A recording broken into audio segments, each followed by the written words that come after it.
Hi, Sonny. We're back, mate. How you doing? Good morning, guys. Monday check-in, swimming. What's Yeah. going on?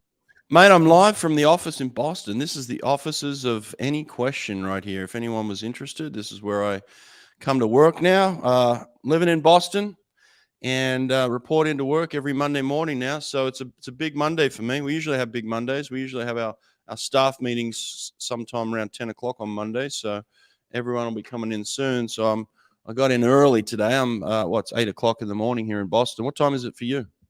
It's just gone 1 p.m. and as you just saw, I've got my coffee here. I just had my croissants. We had a long weekend over in the UK. Here it was the Devon County Championships, and I was on poolside for 13 hours yesterday. So I gave myself a lie-in, and I've had an easy morning. I've not had a productive morning like you, Brett. So, and mate, you had some PBs this weekend already, hey, with your team? Yeah. It was great. I mean, like the little guys, you get PBs every time they get in the water. They grow a couple of centimeters in a month, and they drop 5 seconds. But some of the older guys on my team, I was really happy with. We had one guy whose PB was from the European Junior Championships final last summer. Shaved. He's 19, so not a kid, and he's just dropped a 50 breast PB, which is his main event. First long course meet of the year. So I was super stoked about that, and so was he. So yeah, good stuff.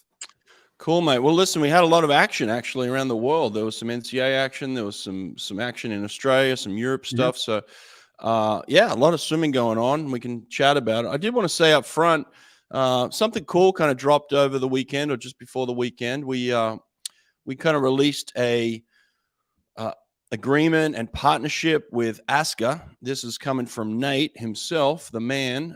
He came to me a couple of months ago actually and said, listen, I think we should approach ASCA about having a partnership where we go back and we recreate these old talks from the ASCA archives, So I was like, I'm going to go talk to them and see if they're up for it.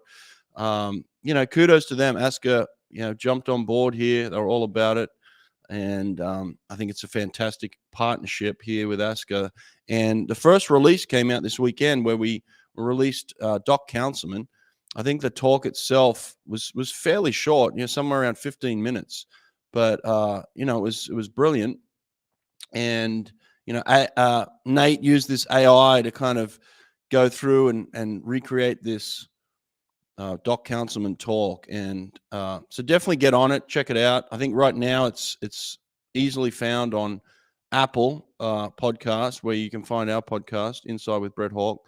Go to Apple Podcasts. You can listen to it there. I think it's going to come out on YouTube from what Nate tells me as well. We also chopped it up and we put some clips out on my Instagram, which have been a hit. A lot of people have been commenting and checking out those. Doc spoke 50 years ago, Sonny, 50 years ago, mate. And he's saying things that are relevant today in the world of swimming, which is just insane to me. I mean, I've listened to it, and everyone really should go and listen to it. But I think first, what I loved about it was how short it was. If you've not got an hour and a half to listen to one of your full podcasts, it's 15 minutes of just awesomeness. Again, like if you've got a small journey, small car drive or something, you can stick it on. It's great. But I gathered it must have been from 70s or 80s, based on the talk of Spitz and some of the other guys, Gary Hall, senior. That is not his son, and how good they are at swimming. I gathered it was 70s or 80s, but it's so relevant and it's so honest as well. Like he's not talking about coaches being better than others. He's just talking about the best coaches basically having the better swimmers, and the swimmers making the coaches look great. And that's the reality of the world we live in. If you get lucky and you get some great swimmers, you look good. It's and wow, what a way of speaking Doc has as well. Like he brings you in, right? Yeah, look, I actually felt like the AI guy at some point. I listened to it a couple of times. I felt like the AI guy was Doc Councilman in the end. It sounded very Doc-like. It sounded like someone speaking 50 years ago. So Nate did a good job of selecting the person that was actually reading Doc's words. But these are Doc's words. These are word for word things that he said 50 years ago at this talk. And I guess it was an infamous talk. It was called the X Factor. The X Factor, where Doc is talking about these talented athletes, and he's basically saying, look, I just get out of Mark Spitz's way. Now, obviously we know that Doc was a brilliant coach, and part of the brilliance is working with his psychology. So basically telling, Mark Spitz that he's a brilliant swimmer is part of the psychology of having someone believe it as well, but there is the element of this. And I think Kim Bracken brought up this point of like, Brett, did you do that with your athletes? And for sure, there's a point in time where you just got to get out of Caesar's way. You got to get out of Fred Bousquet's way. You got to get out of Ariana van der Wallace. Like these people are just so skilled and so talented that, yeah, you guide them but at some point they can do things that, other people can't do. Right. And it's just like, you let it happen. And so, yeah, we're very lucky when we have swimmers like that in our program. And I think we've seen a lot of that this weekend. Bob Bowman's got one back in his program right now, where obviously Bob's guiding Leon Marchand. He's guiding this kid, but this kid's a freak talent and everybody knows it. And I think at some point you just got to let Leon be Leon, and so it's pretty incredible, this doc talk. So I think, look, there's more to come on the ASCA talks. We're releasing, I think, one every couple of weeks. Nate told me who the next one is. It's going to be pretty exciting. I know that a lot of people said that the next talk that's coming is one of the best talks in ASCA history. So we'll see where it goes, and we'll keep pumping these out. Pretty cool stuff, Yeah, I think we'll probably get to talk about the NCAAs, but I thought let's talk about Australia long course first. So we've got Sam here over it's midnight in Australia.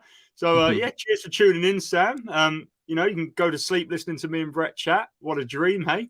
But there was some racing over in Australia this weekend, and Kyle Chalmers went up in everything. He done the 100 freestyle on the flies and the sprint stuff, but he also raced the 800 freestyle, which, I mean, for someone who is a sprinter, Brett, what's he doing? What's going on in the 800 freestyle? Mate, I don't know. Again, this is one of those guys, you can't put limits on people like this. Kyle Chalmers is a freak talent. He knows his capabilities and his limits, and he's exploring them by putting an 800 free on. Look, I put a clip up on my Instagram again of Kyle talking about this on our podcast, where he talked about his love for aerobic swimming and training. And I think he's just applying that to a race now, like, just exploring. But 8:22, oh mate, I couldn't have come anywhere near that. If you had have chopped it up into hundreds on 10 minutes, I still couldn't have come near an 8:22, so good for him. If he's got that ability. Look, I would love to see Kyle Chalmers, getting his top end speed better than it is. I mean, look, he's done it short course now, but I want to see Kyle get his top end speed to a point where he can get out on that 50 super competitive, and obviously we know he can close like anyone, like nobody actually on earth. Maybe him and Popovich are the two best in terms of closing that 100 free. But look, if we want to see Kyle Chalmers get under this 100 freestyle new world record that's around, I still do think he's going to work on his top end. But look, 8:22, good for him, mate. It's awesome. Yeah, it was really cool. He did get beaten by a young guy in the 100 free, which is pretty cool as well. So, a young Tasmanian guy, I think, went a 49 to beat him. And there was also some Japanese guys at that meet. I'm not sure if you saw, Brett, but in the 4 a.m., a guy dropped a 4:12, a Japanese guy, young guy, 17, which was 10 seconds quicker than he was in January last year. So, Japan just seemed to have an abundance of guys that are just good at them sort of events, like the 4 a.m., for example. 4:12 is a time that finals at most major meets ever. And, some guy is 17, just never heard of him. So there's some cool Japanese swims there as well. And I guess we've got a lot more long course stuff coming as well. There's the Flanders meet going on. There's next weekend, I think, is the Luxembourg meet in Europe, in Belgium, in Luxembourg. Luxembourg is his own country. I'm an idiot. That Sarah Strosham's racing for the first time, and so many more great athletes. So long course, exciting stuff coming, but probably now time to talk about yards. And there was quite the excitement this weekend, because basically we had two dual meets. We had ASU versus Stanford, and then ASU versus Cal. And as far as I know, ASU sort of reached out to both of these teams and said, we're going to put suits on. They've, Bob's been tweeting about wearing suits for dual meets, and he's putting his action into words into action, and suiting up for this dual meet. But Stanford were like, yeah, we're going to suit up as well, and we're going to race you. But Cal, who are the champs, stuck to their own way and said, no, we're going to just wear our Speedos, but then got destroyed. What was the score, Brett? Yeah, well, listen, the Stanford ASU meet was 186 to 114, a beating, but still reasonable. But then the Cal meet the next day, when they didn't wear the suits, was 211 to ASU to 87. I mean, that's not a competition. That's a complete beatdown. That's a one-sided event, almost like a time trial. And I think that's the way it ended up becoming, is that, these ASU guys were just laying times out. We saw Leon, breaking NCAA records at that meet where he went that 400 IM, NCAA record. So, look, I have an opinion here. I think that for the idea of swimming in suits at dual meets is a good idea. I agree with Bob Bowman and his staff and what they're doing. What I don't agree with is the fact that the other team wasn't prepared to do the same thing. And so what you don't understand, Sonny, in the NCAA is that two coaches get together before the meet and they say, what order do you want to swim? And there's an agreement between the two coaches. And generally it's a gentleman's agreement that you say, yep, we want to swim this event, this event, this event. And the other coach says, well, we want to swim these ones. And they say, okay, well, let's pick one that suits both of us. And so they pick a lineup and they agree on it and they sign off on it before the event happens, and they let everyone know it's going to happen, right? And I think the same thing should happen here. Now, I understand that Bob probably said up front, hey, we're going to wear suits. But what should have happened is there should have been an agreement to say, we're going to wear them or we're not. And what happens is when two coaches don't agree on the exact lineup, it goes to a default. And in this case, it needs to be a default where both agree to wear suits or both agree not to. And I'm of the opinion that suits should be coming into dual meets. I like it. I think it's a new kind of advancement for the sport. Takes us further than where we were back when Doc Councilman was swimming, for sure. And it's exciting, and you saw the crowd. But it doesn't make for a great meet when one team is absolutely beating down the other one, right? Where you have a clear advantage over the other team. And it just doesn't make for fun swimming, especially being on the other team as well, where you're like, you're just going to get whooped. So that's my opinion here. I think there should be a gentleman's agreement. And if it doesn't happen, then I think it needs to go to a default. Now, the NCAA need to step in and create a default here to say the suits are either the default or no suits are a default, right? So I don't know. What do you think on that, Sonny? So just quickly before I go any further, dual meets, they're not like NCAA doesn't post like a calendar of dual meets, so you get to find out who you're racing. They're like, you're a head coach of someone, I'm head coach of someone. We get together and we go, let's race on this weekend. Yep. Let's come together, our pool, and let's go head to head, right? So it's yes, but it goes on your record. So each coach at the end of the season has a record, a dual meet record. Now you can choose who you want to swim against and when you want to swim them and how you want to swim them. That's all up to you. But at the end of the day, that's your record. And so for people that don't understand swimming in the NCAA, they might look at a football record and say, the Alabama football team went 12-0. They beat everybody they competed against. Well, it's the same thing in the swim team. If you look at your ranking or your dual meet record, someone might, the record might reflect, hey, 8-0, or it might say 8-1. Now, in Cal's case, they have a loss on their record now because they went up against a team that completely had an advantage over them, an unfair advantage in this sense. And so now Cal on their record has a loss, and this is the national championship team. Now, Dave Durden doesn't care about the one loss on his record. He cares about winning the NCAAs, obviously. But it's still a thing, if a record is a record, Yeah, that makes sense to me. And I guess at the end of the day, there's a trade-off to wearing a suit and a trade-off to not wearing a suit. And, if Cal knew going into it that they would rather not wear suits than win the meet, then that's on them, right? So I'm not saying I don't agree with your point. I think there should be an agreement, but that agreement should come into it if the player, if Dave turns around to Bob and goes, Bob, I want us to race in briefs, fair, man versus man. Like, I want it to be competitive. Can you not wear jammers? And he goes, no, we're wearing jammers. We're wearing suits. It's take it or leave it sort of thing.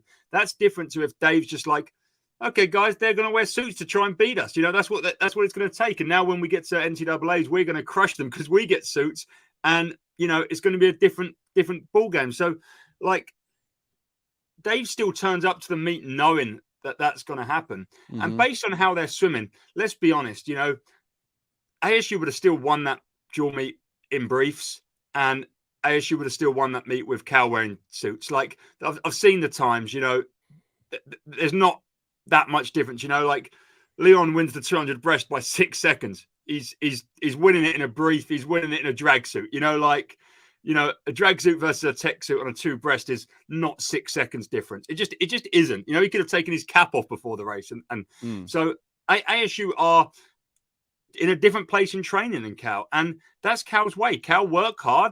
They swim slow for this period of the year, and then they turn up and they go faster. That's what's going to happen. And I think if Cal do what they're hoping to do, and that's win the NCAAs this year, they couldn't care less about their dual record. And I'm sure Dave has got something out of this for his team, and that might be that he's fueled his team by almost look at ASU wearing suits to beat us in January like it matters, and celebrating times in January like it matters. I saw Tom Shields tweet yesterday, like, it's all good and everything, swimming fast, but it only matters if you can do it in March, know? Yeah. And there will be questions asked if any percentage of ASU swimmers swim slower at NCAAs than they did yesterday. If Leon Marchand goes 3:34 and Hugo goes 3:30 and beats him, there's questions asked, like, and there's going to be people questioning. The reality is, whether or not Bob Paddy's swimmers wear suits yesterday doesn't affect how his swimmers swim in March. What they're doing in training is the affecting factor. Yeah. That's what determines how tired you are, how fresh you're feeling, all them sort of things. The suit is just half a second on a 100-meter event, if that. It's No, I get it. Like, the thing that bothers me is that before the first gun went off, everybody on that pool deck knew that Cal had zero chance to win the meet. That's the thing that bothers me. You have zero chance to win the meet. Now, when there's different training philosophies, we would come up against Florida, for instance, right? And we would have certainly different training philosophies. But before the first gun went off, you would still think to yourself, hey, we're at different phases, we're at different stages, depending on who you're racing. And even you may have even known up front that a team got a little bit of rest for you. But in your mind, you're thinking, you know what? There's still a chance. We still have a chance here, because I might pull something out today that I don't think I can do when I'm unrested, when I'm in hard training. And that's the psychology of swimming. But when you put a suit on next to somebody and you still have that same, hey, you're at different training levels, then you have zero chance to win the meet. And that's all I'm saying. When you have a dual meet, when it's one team against another team, and the other team basically says you have no chance to win this thing before the gun goes off, that bothers me. It really does. Yeah. Yeah, and I completely get it. I guess I'm so pro wearing the suits that I just think, like, if you want to go into a race feeling like there's anything's possible to happen, and I can take you to, like, my little age group meet yesterday, Devon County Championships, much lower levels of performance than we're talking about here, with Cal and ASU. But if I hadn't have had suits on my swimmers, which you could argue is fine because it's January, I couldn't have sold them the dream that a PB was possible. They wouldn't have PB'd yesterday. Like, they both PB'd by under 0.1. My two senior guys, they wouldn't have PB'd without a suit. But so there's no, as soon as you take that suit away, there's no dream of, hey, I could actually swim half decently, even though I'm knackered from training, right? Whereas you put the suit on and you can sell the dream. And it goes back to Doc Councilman's sort of psychology side of things that, hey, well, let's just be open to what could happen here. Maybe you swim fast. Maybe you swim a PB. So, like, Dave swimmers aren't going to be under any illusion that they're rested if they're wearing suits. Yeah. But they at least might be able to be sold that, well, I could just knock out a season best, or I could just knock out an NCAA qualifying time, or, you know, even some of the younger guys, the newer guys to the program could PB. Which I think you saw from Stanford the day before. Yeah, You know, Stanford wore the suits, and that's kind of the effect that you had. Some guys obviously swimming maybe some best times, maybe some in-season best times. The meet was a lot closer. It was competitive. You know, both teams decided at that point they were going to wear the suits, and I liked that. It was a good meet. And again, I'm not taking anything away from the suits. I just think there needs to be an agreement up front. You're both wearing it, or you're both not wearing it at a dual meet. That's it. Just a dual meet, just so it's a somewhat level playing field. But as soon as you put the suits on and the other team doesn't, there's zero chance to win. You cannot beat them, you know? I agree, and I'm sure things will start to hopefully fall into place with the rules, because this is still early ground. And I think the other reason I'm so happy is, you know, Bob makes this tweet, whatever it was, 3 weeks ago, and my first thought is he's going to make this tweet, and then he's going to go to a dual meet in January and February, and his swimmers will be wearing briefs, and nothing in swimming will change. But Bob has been a man of his word. He said he thinks something's a good idea, and then he's implemented said good idea. Not caring. And I agree, you know, there's got to be some sort of gentleman's agreement, but not caring what his competition are doing. And in doing so, he is now paving a way, because if ASU do anything brilliant at NCAAs now, if they go on and win or get a highest finish ever and all swim faster than they did yesterday, then people will be like, well, I want a bit of that sort. So I want to think about suiting up in dual meets. And maybe in 2-3 years' time, it is just a straight up expectation that a dual meet you're suited now, and swimming gets faster again, and the whole world gets faster again. So I'm happy he actually done what he said, and he thinks he had a good idea, and he's implemented said good idea. Yeah, sure. Well, I can tell you this, without a doubt, he's lit a fire under the Cowboys' butt. You know, those Cowboys don't like to get beat. No one likes to get beat, but this is the defending national champs. You know, so like these guys. Yeah, it's going to be fun. It's going to be a fun meeting in March. But listen, Leo Marchand is the best swimmer in the NCAA. We know that's not going to change. I don't think I don't think anyone's beaten him in March.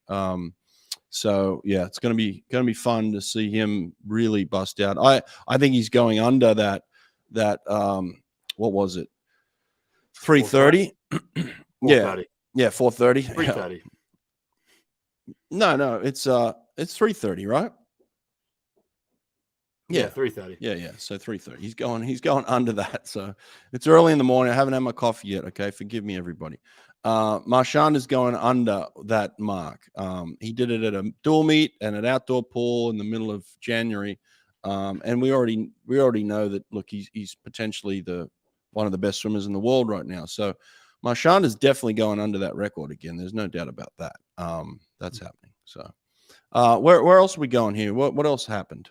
We've got about another 5 minutes or so before my work colleagues start coming in. Let's say hi to everyone.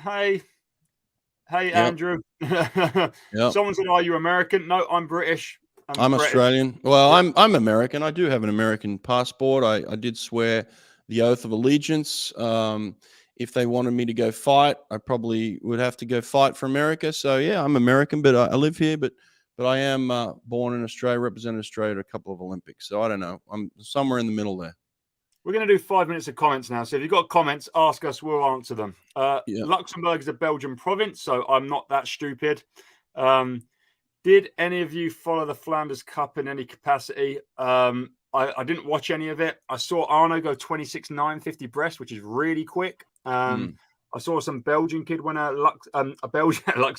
Belgian record. So yeah, I saw a couple of okay swims in the 100 back. Yeah, 55.0, which is good. A Belgian swimming, but other than that, I don't think there was anything worth getting too excited about. Matt Cross, hey, local Plymouth boy. He's just Matty. He'll be in the 5-minute vicinity to me right now. He said, "What do you boys think of Scotland banning tech suits under 13? Totally agree that playing fields at that level need to be agreed pre-meet." Yeah. He agrees too. Yeah, I agree that. Tech suits under 13. Look, I don't agree with it. Like, if you can afford a tech suit, then buy a tech suit. You know, doesn't have to be for everybody. I don't think it makes major differences at 13 or a 12-year-old, you know, I don't think they fit that well at that point in time. They're not making major differences. But and there's cheap ones, like the swimsuit guy here can tell you, you can buy a cheap tech suit. You know, it's not. I don't think they should have banned that. You know. Yeah, they have like under 13 suits. It's like stickers. So like we have the FINA approved sticker for like the senior guys. They have like an under 13 seal like you can get, because I think Ireland do it as well. I think there's some rule in USA as well. I don't know what age it is. Basically, there's enough rules, and you know, you can get like a £50 Arena ST suit. It's recycled. It's great, and it's 50 quid. And it's not actually performance, but it makes you at least feel like you're putting something on like the big boys. And I think that's good for your headspace. Beyond that, no, you don't need a £300 suit. No. Yeah. We need to do it. We need to do a catch up with Ben Titley. I don't know what he's doing in terms of who he's coaching. I know obviously Ben Titley's going to make an impression wherever he is. So if this kid is swimming with Ben, then I wouldn't doubt it. You know, Ben's going to make an impression with anyone that swims with him. So. If I'm not mistaken, my friend Danny, he used to work in Mallorca. He's now working with a group of Spanish swimmers along with Rob Greenwood. And I think his Spanish group, were at the Flanders meet. So if I'm not mistaken, Carlos swims with Rob and Danny. So that's the group. And Alex is the strength conditioning coach. I know all of them. They're all lovely guys. So nice. Yeah. Okay. Yeah. Well, let's not put every fast swimmer down to Ben Titley just yet. Yeah, but Ben's an amazing coach. But yeah, there's others out there. I think that's the group, because I saw pictures of that group there. Tom, what do I think about the recent development of Chad le Clos with Dirk Langer after he parted ways with you? Look, all I can say is I coached Chad all year last year, and he swam in Germany with Dirk for a total of about 3.5 weeks. I mean, if you've not seen social media, he's in South Africa right now. He's been there since the day the world's finished. You can check social media, I'm not making this up. He was in Australia for 2 weeks before World Champs, on his own with Matt Sates, on his own with his dad. And then he done 3 weeks before that, maybe 4 in Germany. And before that, he done World Cups, and he got to Berlin. So, yeah, I think Chad is really good. I coached Chad all year. I think we've done some great work. And I didn't do anything magic. I just kept him in the water twice a day for a year period. And that's what ended up having him swim fast. Dirk isn't keeping him in the water right now because he's not in Germany. So, yeah. Look, everyone that has come across Chad knows that he's an extreme talent, and Chad's going to put his mind to anything. But you know, to say that any one of the coaches that has worked with him hasn't had an effect on him is just rubbish. Every coach that's come into contact with him has had a big effect on him, and Sonny had him for a year. So you would think that Sonny had a massive effect on Chad over that year. So, I mean, but Chad's definitely a talent, and he's proven that over, a full decade of him swimming. So, what's this one here? What do you think about Coleman Stewart going to Germany? I had no idea about this. I didn't know about this at all. Is he going to Germany? Wow. Is this full time, or is this like has he been doing some clinics or what? Is this breaking news here? Well, who's telling us this? I need to get this. We need to get this down. Nate, if Nate's in the chat, which I'm sure he already has been, Nate, find out this info. What's going on? Coleman, I might have to text him. We'll get on him straight after this and text him, see what's going on. Didn't know he had German in his blood. What about this one? Brett, any chance you get back in the college game? No, zero chance. Absolutely. That's like putting a dual meat suit on and racing against someone in a suit. Zero chance. No, I'm not going back to college coaching. I left because it was a drain on my life. I put in 10 years of it and loved it and did it at the place that I loved the most. So I wouldn't want to go anywhere else. I left because it was a massive drain on me. I'd done everything I wanted to do in that respect. I'm here in Boston working for the best company in the world right now. Any question, I couldn't be happier, and working in tech. And mate, I love the diversification. You know, the swimming. I love talking about swimming, but zero interest on being on the deck again. Here we go. We've got something here.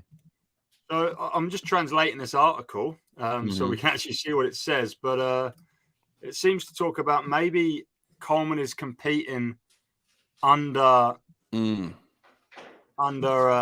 this Wiesbaden team at the upcoming Luxembourg meet. Whether or not that means he's been training with them or is going to be training with them, I don't know. But I'm going to try and translate this article. Maybe it's like a similar thing to what Chad's doing, competing for a team. The 24-year-old will go to the pool for SC Wiesbaden for the first time. The Hessians, they have a number of international swimmers and are planning to bring him to the German team championships the week after. It might just be a little agreement where he gets a little bit of money and competes for them at the national team championships. It's not unheard of. It doesn't necessarily mean that he's. Yeah, they do similar things in Brazil, where some of the top swimmers come down and represent the club for at the end of year meet kind of thing and get paid a bunch of cash. So that might be a situation here, which is good for him. Yeah, especially short if it's a short course thing. Yeah.